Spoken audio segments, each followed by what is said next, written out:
Welcome to Upper Cervical 101. Hi, my name is Dr. Amy Holliday.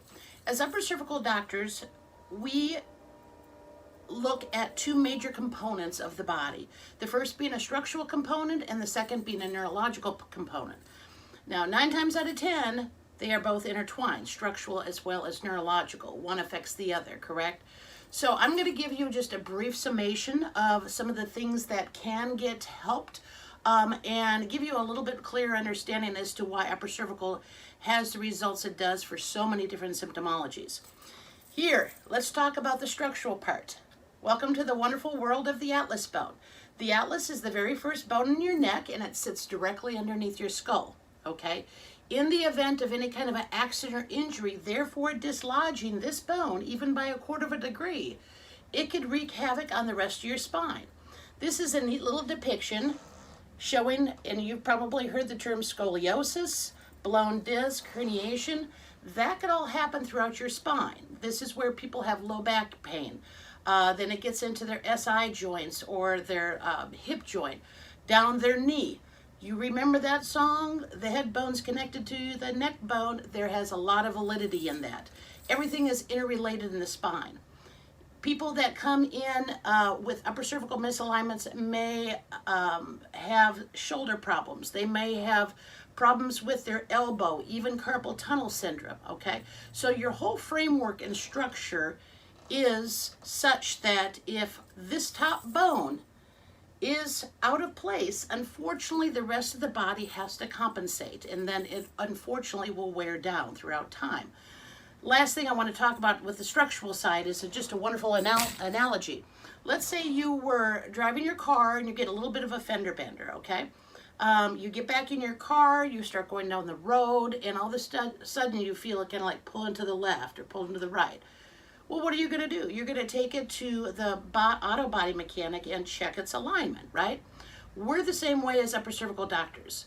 We check the body alignment to make sure the whole framework is working correctly.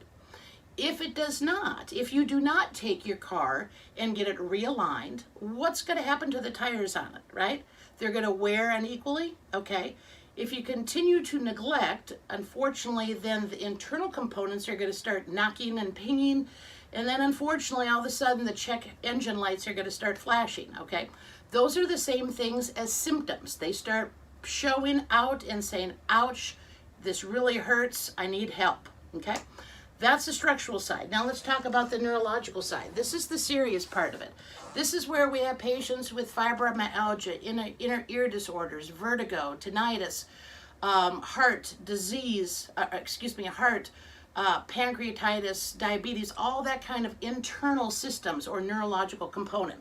So again, here's a representation of that atlas bone we were just talking about, just blown up a little bit, okay?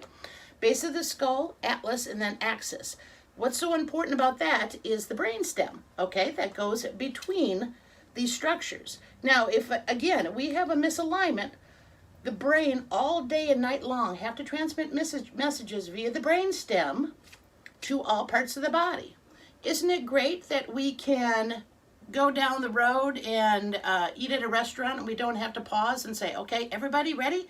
Digest, digest. No, it does it on its own, right?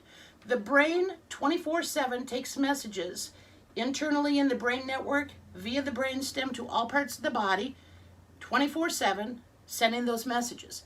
Now again, in the event of a misalignment or accident or injury happening in the upper cervical area, some of those messages might not get communicated properly to that area. Again, over time, unfortunately, your body has to adapt, and when it gets tired of adapting, that's when breakdown starts happening. And unfortunately, that's when disease processes start occurring as well. I hope this was a little bit of help understanding upper cervical and some of the things that upper cervical can help with. Please go visit our website, uppercervicalseneca.com. And in the meantime, stay healthy.